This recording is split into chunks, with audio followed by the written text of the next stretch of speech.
Black Ops 6 Zombies. Woo! This one right here, gold star. Easily across the board. Big old gold moogie star. I'm giving this one right here. I was one of the only people who was under the opinion that I thought Cold War Zombies was one of the best in the series. Because I'm weird. And it's like right below BO4.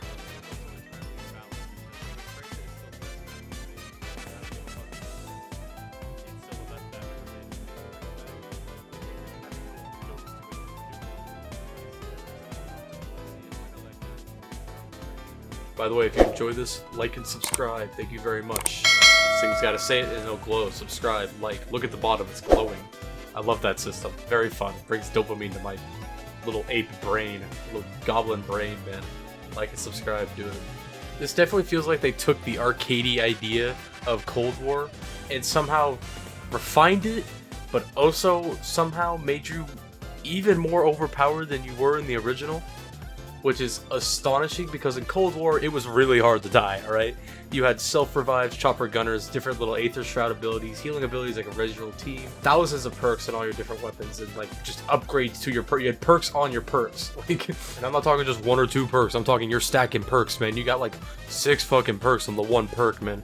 The idea that like Juggernog was that fucking shroud that you could probably fistfight gorillas was quite astonishing. Now it said you can only get like 1 or 2 perks, a major and a minor one on every single one of the perks, so you get like 3 perks in total for perk, but then perks in the perks, and there's like 7 or 8 perks in the game right now, so that's 7 or 8 times 3, which is like 21 different perks, which are all kind of mished and mashed together, along with your little weapon things, which are also going to be perked on. Other than getting like bows or staffs and like stuff like REASERCH back in the day, there wasn't much of a build diversity idea. You can build yourself as a tank in this game now, and it's so weird to say that you could just before you even get into the game, you can have a build specifically around abusing the different perk systems that you put in, that not only can you glitch the game and just make yourself invulnerable by doing, you know, stupid glitches the game on, but you can make it so you can just make like team comps. I haven't even mentioned it yet. Things like the rage buff and the different field things, they can stack. The rage one stacks on every player around you if you run it correctly. Do you know what that means? Giving this game to somebody who played like the original like Black Ops 2 Zombies, a wee bit of transit on their spare time, must be like giving Baja Blast to like a caveman, like in the BC era. It is unbelievably different. It's unbelievably new. And I don't like armor pads, but you know, I can let that slide for this situation. But it's unbelievably weird, and I think depending on who you are, you'll either love it or hate it. I know a lot of people who are like true OG, like hard sweats of like Easter eggs and whatnot, aren't big fans about it. Some of them just think it takes away the like risk of zombies. But I don't see an issue with that. I think it's a different angle they can go at it, and I think it comes out really fun. Quick rundown before we move on about the whole loadout system. You can bring in a melee weapon and your main primary weapon that you can customize and pick as you go through, and then upgrade as you go through the game. Kind of, you know, same as Cold War. There is also Gobblegums now, which is a whole other system that scares me, because it is really easy to get really overpowered Gobblegums, and if you just want to use them willy-nilly, fuck everything involving like balance. it's out the door at that point. One little tip from me though: expect every single gun in your like party's loadout to be running silencers, and if anyone's not running silencers, immediately kick them from the game, because that is loot out of your pocket and into Richtofen's deep, sexy pantaloons, and you ain't getting that back because that guy forgot to put a silencer on his gun, and that's extra salvage, man. And I'm not taking shit because you forgot to give me extra salvage. Let's talk about maps. There's 2 maps in the game: Terminus, Liberty Falls, and a new one that was announced yesterday as of recording this, so that just looks like the REASERCH 2, which looks fun enough. I guess it's French. Yikes. But I mean, you know, looks enjoyable. The 2 maps you get are pretty good. I think one of them was definitely a lot more polished and a lot better overall than the other, and it kind of makes one of them as like the joke kitty map, and then the real one, this is like the Salty Splatoon to like Weedy Hunt Juniors over here, alright? Let's start with the smaller one. Liberty Falls is a good map, but it's just kind of pathetic as an actual map. We're not gonna get into Easter eggs right now, but just kind of the feel of it feels very, let's take an area out of Warzone and just kind of put a circle around it and like laser fields everywhere. It's not that, but that's what it feels like. If you get what I mean, you remember that old Zombies Battle Royale Easter egg they did at one point? You know the one I'm talking about? Where it would like lock up an area and you had to fight zombies and that? It feels like that. And that's not a bad thing, because of the map. I think the map is pretty good overall. And I think doing everything on it is pretty fun, and like all the zip lines everywhere. But it doesn't feel as special as Terminus, and I think that runs into the storyline as well, because this one really didn't matter. Terminus, on the other hand, is really, really, really good. I think everything in Terminus is phenomenal. I think it's a little bit odd for some training areas you want to farm different spots, especially on like the beaches or the islands. Instead of having like a decent like run around route that you can kind of run with, they kind of just spawn all over the air, like the outskirts of the islands, and it makes it a little weird trying to just kind of like train around them. But on the main island and little like routes and whatnot, it's pretty well made, and it just looks phenomenal. Everything about it gives me huge what the fuck was it called from Cold War? The bunker area, D-Machine. That was just, you know, the same map, and then the same map, and the same map, and then the same... Now, I'm not a map designer, I'm not a game expert. The only maps I've ever built are Minecraft obbies, and Fortnite obbies, and Roblox obbies, but I think it is really well done. I do think there's some spots that are a little odd, like some balconies or whatnot. I feel like you should be able to kind of vault over, or one specific area in the map, it feels very odd to kind of loop all the way around to get to the bottom area. And there's an elevator to kind of adjust that. But you feel very kind of trapped in, which is ironic because it's a prison, but I mean you feel very trapped in some areas until you reach kind of the beach zone, and then you can move around a bit more. The story. If you didn't play Cold War Story, you are not gonna fucking understand anything. Cold War Story went on after the end of the... I'll call it the Dictoffen era, alright? The Dictoffen era. It was after the end of all that shit that happened in BO4, and it was about the new world that was added. And then I think Vanguard was just fucking retcon, because fuck Vanguard.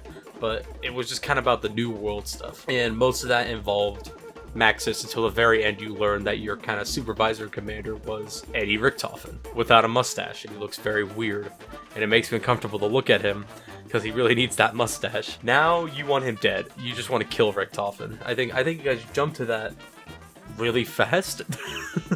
I don't know why the first thing after getting thrown in jail was to just kill Richtofen. It feels very kind of, you signed up for this job, what did you think was gonna happen? But maybe I just missed something. I wasn't super in-depth into the Cold War one. I love the story and I really like the maps. The one with the Doritos product placement was really fun. But now you are working with Peck and Weaver and the rest of the Weaver gang and the Peck gang of one person and Peck, and escaping the prison that you guys are all thrown in to find, hunt, and murder Richtofen for one of the maps. Contrary to what the game tells you in the operators section, where there's like zombie-specific characters, if you're on Liberty Falls, it doesn't actually do anything, and you can pick whatever character you want. There's no secret voice lines or anything, because it's not supposed to be the Terminus Squad, as I'll call them. It's not supposed to be Terminus Squad in that one. It's supposed to be just like a random group going in to help. And so, contrary to what it keeps telling you, no, it is not mandatory you play as those characters. It is if you play the other ones, because if you don't, you kind of ruin the little blabber and whatnot. It's not as fun. And you can guess because of that, once again, Liberty Falls is kind of your like little Weenie Hut Juniors one. The story isn't too important. It kind of sets up the scientist guy, who I'm sure is going to come in later. But beyond that, it's very kind of just random group of people. I don't think they're like super unimportant group of people. I don't think it's anything like the Alcatraz boys or, you know, like the Transit boys. But whatever these 4 random soldiers are, I don't think they'll come back, if at all, maybe at one point. But I think it was just kind of for that little short kind of like side arc they were doing. The Terminus missions, on the other hand, are very important because it leads up to what's happening in the next map, Der Eisendrache squared. I'm sure there'll be like a Mr. Raffle Waffles video explaining all of this sooner or later, if it's not already out. But from my perspective, it looks pretty good, and I won't spoil it here, but very enjoyable. The whole story in Terminus was like super fun. I like. Also, shockingly enough, I didn't hate any of the characters. I thought a lot of their kind of more quirky one-liners they were going for were gonna hurt me a little bit more, and I know that like, oh, you know, Richtofen and gang did that as well, but they weren't nearly that like blunt about. Like, they all played into their own little themes and whatnot. These guys have quips for like every single thing you do, and I thought it was gonna get annoying. It really doesn't. They all kind of keep to themselves. Their stories and the reasons they're there are pretty fun. I find it odd that Weaver and Carver are not playable characters, especially Carver. Carver's very odd to me. They all did super well, but I thought Carver was going to take more of like a command position because he was kind of the higher ranking officer in Cold War. So I thought he was going to go in the room. Or maybe I just really wanted someone to give Strauss a gun. I want to play Strauss, man. Let me play as the old dude. Little scientist, man. Throwing some like pi squared jokes out. Give Strauss a gun. Let's see him pack a punch and like kill some marauders, man. I'm ready. Justice for Strauss, boys. Give that man a gun. Let's see him fight. I want to see it. Give Peck a gun too while you're at it. Let's get both of them out there. They spent so much time blabbering behind the fucking camera, man. Let's see them pack a punch some gun. Let's see them drink some Juggernog. The moment you have all been waiting for. Let's talk about the Easter eggs while not talking about the main Easter eggs. And I know that sounds very odd, but bear with me for a second. Liberty Falls had the main Easter egg, and it was probably the easiest Easter egg ever made, period, for any Black Ops game ever. Like, it is so unbelievably easy. There's a special banner you get for beating it in 15 minutes easy. And I think, once again, I think this is because it's Winnie Hood Jr.'s. I think it's meant to be the easy one. The idea that you're promoting speedrunning is crazy. Bonus points if you do the little bowling minigame thing on the side, which is where I want to actually focus my stuff on, is these kind of sub-Easter eggs they have. Originally in Cold War, you had maybe one per map or something, a little bonus Easter egg on the side. To give out two quick examples, Firebase Z had a little thing where if you stared at the buddy and hiding in the corner, it'd bring you to a little dark dimension. You can like shoot a couple enemies or find something, and you get out of it. And then like D-Machine had their little like orbs that spawned the little dancing minigame, which there is a homage to in Liberty Falls, where if you shoot these certain little like J's on the ground, you can get a bowling minigame, and there's even a banner related to it, which was pretty fun. How many do you think Terminus had? 9. There's 9 of them. There's 9 of them, and I tried to do all of them in one run. It didn't work very well.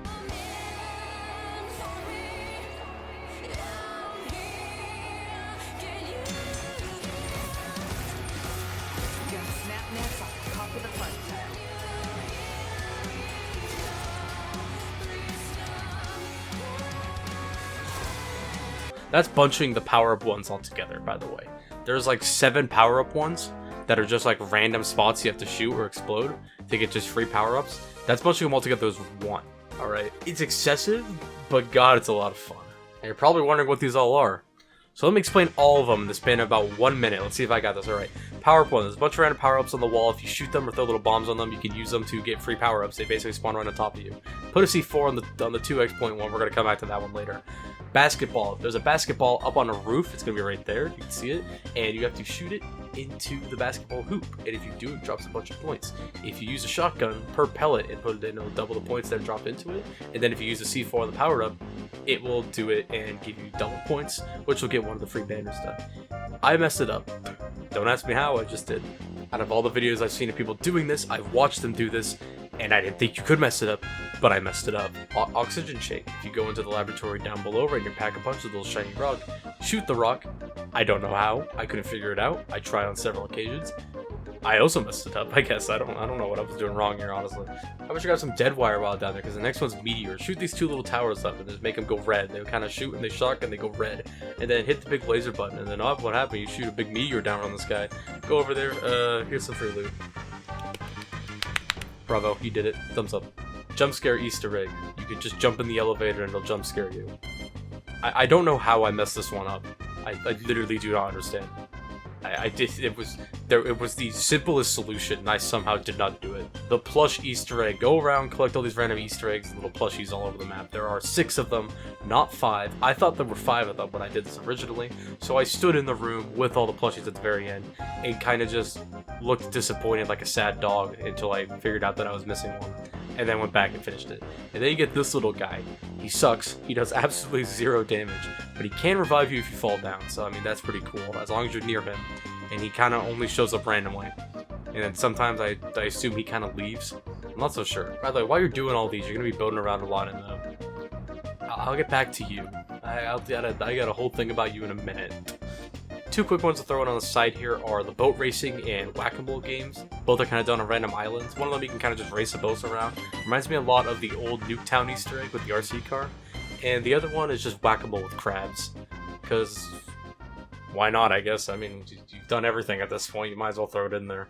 And for the last one is the Cursed Talisman, which involves you getting a random watch in the sea, in the ocean, getting Melee Macchiato, breaking this wall, talking to this old pirate scallywag who gives you a bunch of red X's. You gotta throw Molotovs on these skeletons. They spawn elite enemies that won't even spawn on this map normally, which is kind of funny. And bringing them back to him, and he says, "Good job," gives you a bunch of legendary items.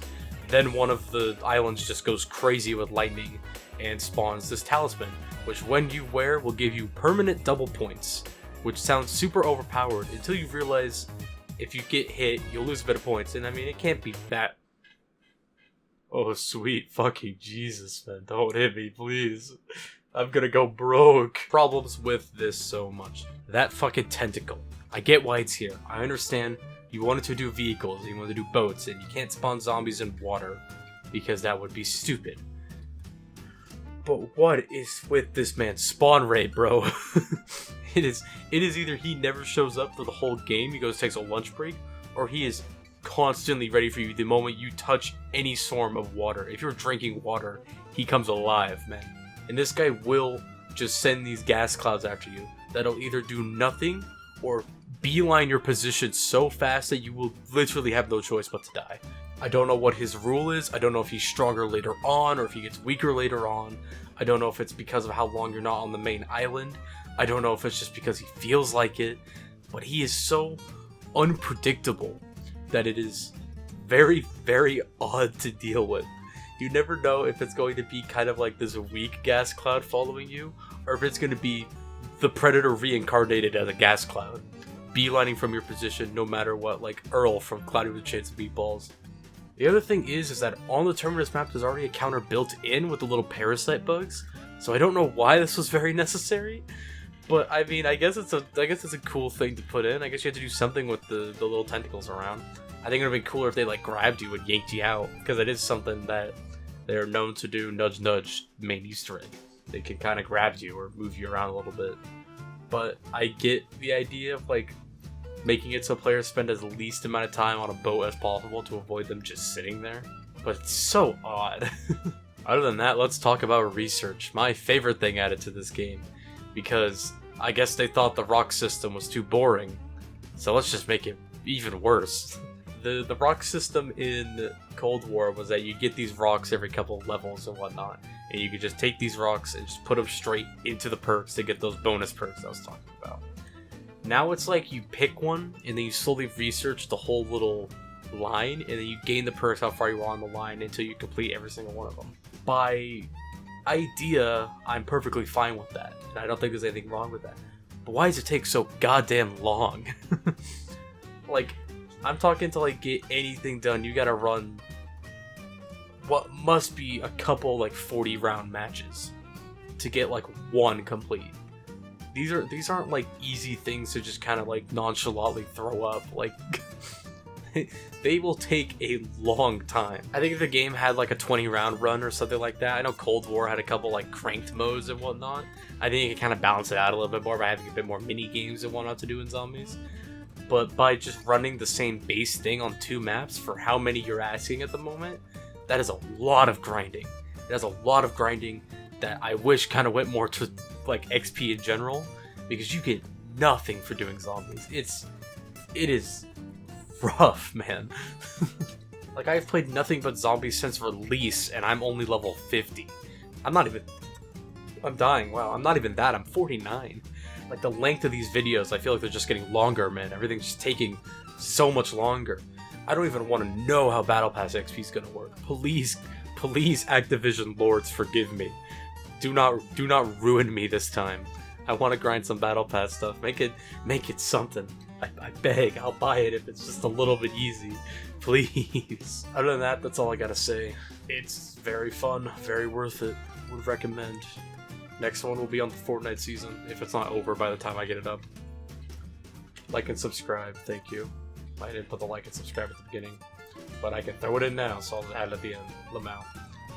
Yeah. Goodbye.